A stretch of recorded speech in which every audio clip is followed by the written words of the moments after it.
This next story is so unbelievable, we didn't think it could possibly be true. But after receiving thousands of records and declassified reports from the Army, it's confirmed that during the Cold War, the United States military conducted secret tests on unsuspecting people in the city of St. Louis.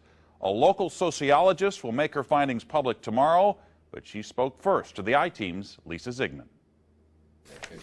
Lisa Martino-Taylor's life work has been to uncover details of the Army's ultra-secret military experiments carried out in St. Louis and other cities during the 1950s and 60s. This study was secretive for a reason. They didn't have volunteers stepping up and saying, yeah, I'll breathe zinc cadmium sulfide with radioactive particles. These Army archive pictures show how the tests were done in Corpus Christi, Texas in the 1960s. In Texas, planes were used to drop the chemical, but in St. Louis, the Army placed chemical sprayers on buildings and station wagons.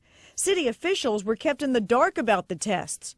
The Cold War cover story was that the Army was testing smoke screens to protect cities from a Russian attack. The truth, according to Martino-Taylor, was much more sinister. It's pretty shocking. The level of duplicity and secrecy,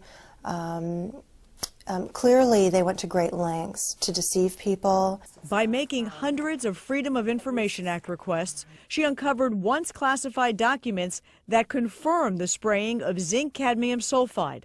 The greatest concentration of this compound was sprayed near the Pruitt-Igoe housing complex just south of downtown St. Louis.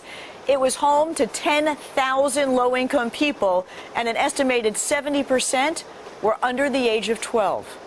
Martino-Taylor claims they all unknowingly inhaled this compound morning, noon, and night, so the government could measure its effects on their lungs. So this was in violation of all medical ethics, all international codes, and the military's own policy at that time.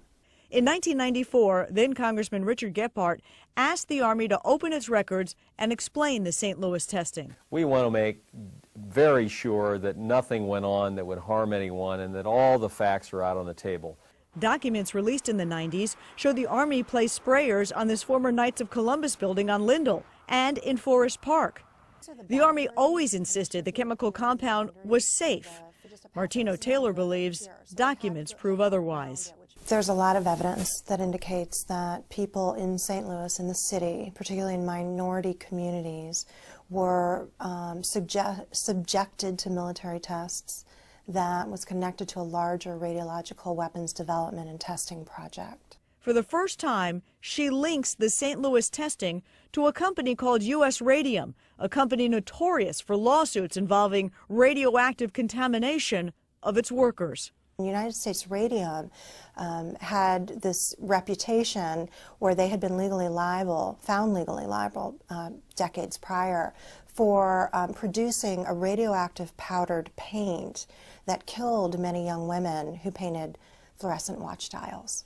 While the Army admits it added a fluorescent substance to the zinc cadmium compound, details of whether it was radioactive remain secret. Documents uncovered to date indicate the Army never conducted follow-up studies to see whether the compound caused long-term health issues. In 1972, after years of crime, poverty, and decline, the government destroyed the Pruitt-Igoe housing complex. Lisa Ziegman, News Channel 5, I-Team.